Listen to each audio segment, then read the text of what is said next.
सहकारे पालित है बट्ट हनुमान वार्षिक महोत्सव। बालेश्वर जिला और भद्रक जिला सीमावर्ती शेरपुर और नलंबा ग्रामवासी द्वारा 3 दिन धरी धूमधाम पालित होउछि बट्ट हनुमान वार्षिक महोत्सव। प्रथम दिन में डॉक्टर बीसी साहू द्वारा मागणा स्वास्थ्य सेवा शिविर आयोजित होइतिबा बेले संध्यारे दृष्टिहीन मानक द्वारा भजन परिवेषण करा। द्वितीय दिन में ओडिशार विशिष्ट कंठशिल्पी शिवप्रसाद दास को सुमधुर कंठरू भजन शुणा भजन प्रेमी समागम देखा मिलता। एतद व्यतीत प्रवचक प्रमोद पृष्टि दिव्य प्रवचन शुणा भक्तों भीड़ जमी।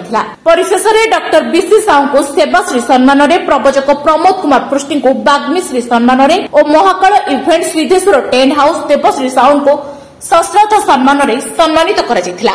महा आडंबर सहकारे पालित है बट्ट हनुमान वार्षिक महोत्सव।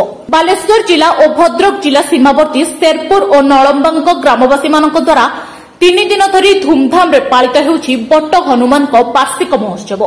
प्रथम दिन में डॉक्टर बीसी साहू द्वारा मागणा स्वास्थ्य सेवा शिविर आयोजित होइतिबा बेले संध्यारे दृष्टिहीन मानक द्वारा भजन परिवेषण करा। द्वितीय दिन में ओडिशार विशिष्ट कंठशिल्पी शिवप्रसाद दास को सुमधुर कंठरू भजन शुणा भजन प्रेमी समागम देखा मिलता। एतद व्यतीत प्रवचक प्रमोद पृष्टि दिव्य प्रवचन शुणा भक्तों भीड़ जमी। परिशेष में डॉक्टर बीसी साहू को सेवाश्री सम्मान में प्रवचक प्रमोद कुमार पृष्टि को बाग्मीश्री सम्मान और Mahakal events Videshwar tent house Devshri Sahu को सश्रद्ध सम्मान में सम्मानित करा। Bureau report PPL Odia.